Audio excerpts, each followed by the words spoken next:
ನಮಸ್ಕಾರ. ಸುಳ್ಳು ವಾರ್ತೆಗಳು ಭಾಗ 2. ಓದುತ್ತಿರುವವರು ಬೆಳ್ಳುಳ್ಳೆಪ್ಪ ಈರುಳ್ಳೆಪ್ಪ ಮೆಣಸಿನಕಾಯಿ.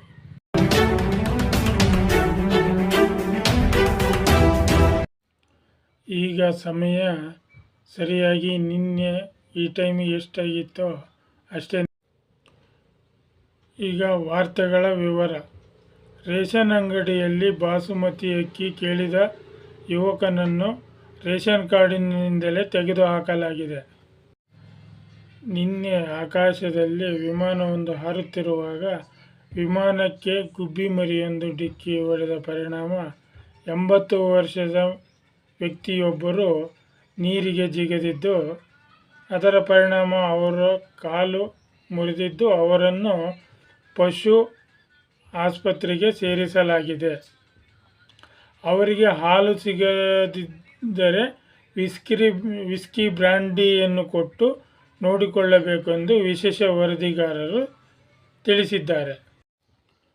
ಮೊನ್ನೆ ಹೆಸರಿಲ್ಲದ ಊರಿನಲ್ಲಿ 3 ಮಹಿಳೆಯರು ಕೆರೆಗೆ ಬಟ್ಟೆ ತೊಳೆಯಲು ಹೋಗಿ ಕಲ್ಲು ಸಿಗದೆ ಹೊಡೆದಾಡಿಕೊಂಡು ಅದರಲ್ಲಿ ಒಬ್ಬರು ಮೃತಪಟ್ಟಿದ್ದಾರೆ. ಅದನ್ನು ನೋಡುತ್ತಾ ಸುಮ್ಮನೆ ಕುಳಿತಿದ್ದ ಕಪ್ಪೆಯನ್ನು ಪೊಲೀಸರು ಬಂಧಿಸಿ 5 ವರ್ಷ ಕಠಿಣ ಶಿಕ್ಷೆ ವಿಧಿಸಿದ್ದಾರೆ. ಹಾಗೆಯೇ ಇನ್ನುಳಿದ 2 ಮಹಿಳೆಯರಿಗೆ ಶಾಲು ಹೊದಿಸಿ ಹಾರ ಹಾಕಿ ಹಣ್ಣು ಕೊಟ್ಟು ಸನ್ಮಾನಿಸಲಾಯಿತು. ಈಗ ತಾನೇ ಬಂದ ಸುದ್ದಿ, ಬ್ರೇಕಿಂಗ್ ನ್ಯೂಸ್. ನಿನ್ನೆ ರಾತ್ರಿ ಸೊಳ್ಳೆಯೊಂದರ ಬರ್ಬರ ಹತ್ಯೆ ನಡೆದಿದ್ದು, ಈ ಘಟನೆ ಸೀನಾ ಎಂಬುವರ ಬಚ್ಚಲಲ್ಲಿ ನಡೆದಿದೆ. ಇದಕ್ಕೆ ಸಂಬಂಧಿಸಿದಂತೆ 2 ತಲೆಮರೆಸಿಕೊಂಡಿದ್ದು, ಪೊಲೀಸರು ಆರೋಪಿಗಳನ್ನು ಹುಡುಕುತ್ತಿದ್ದು, ಆರೋಪಿಗಳು ಅವರ ತೋಟದ ಮನೆಯಲ್ಲಿ ಅಡಗಿಕೊಂಡಿರುವುದಾಗಿ ಮಾಹಿತಿ ತಡವಾಗಿ ತಿಳಿದಿದೆ. ಇದರ ಬಗ್ಗೆ ನಮ್ಮ ವರದಿಗಾರರು ನಮ್ಮ ಜೊತೆ ನೇರ ಸಂಪರ್ಕದಲ್ಲಿದ್ದಾರೆ. ಬನ್ನಿ ಇದರ ಬಗ್ಗೆ ಏನು ಹೇಳುತ್ತಾರೆ ನೋಡೋಣ.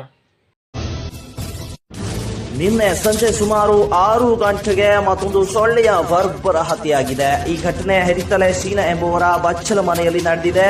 ಆರೋಪಿಗಳು ತಲೆಮರೆಸಿಕೊಂಡಿದ್ದು, ಪೊಲೀಸರು ಇವರಿಗೋಸ್ಕರ ತೀವ್ರ ಶೋಧ ಕಾರ್ಯದಲ್ಲಿ ನಿರತರಾಗಿದ್ದಾರೆ. ರಾಜ್ಯಾದ್ಯಂತ ಸೊಳ್ಳೆಗಳಿಗೆ ಬಿಗೋ ಬಂದೋಬಸ್ತ್ ಮಾಡಲಾಗಿದೆ. ಪ್ರಕರಣ ಬೆಳಕಿಗೆ ಬರುತ್ತಿದ್ದಂತೆ ಅಲ್ಲಲ್ಲಿ ಮನುಷ್ಯರಿಗೂ ಸೊಳ್ಳೆಗಳಿಗೂ ಸಣ್ಣ ಪ್ರಮಾಣದ ಘರ್ಷಣೆಗಳಾದಂಥ ವರದಿಗಳು ಬರುತ್ತಿದ್ದು, ತೀವ್ರ ಮುನ್ನೆಚ್ಚರಿಕೆ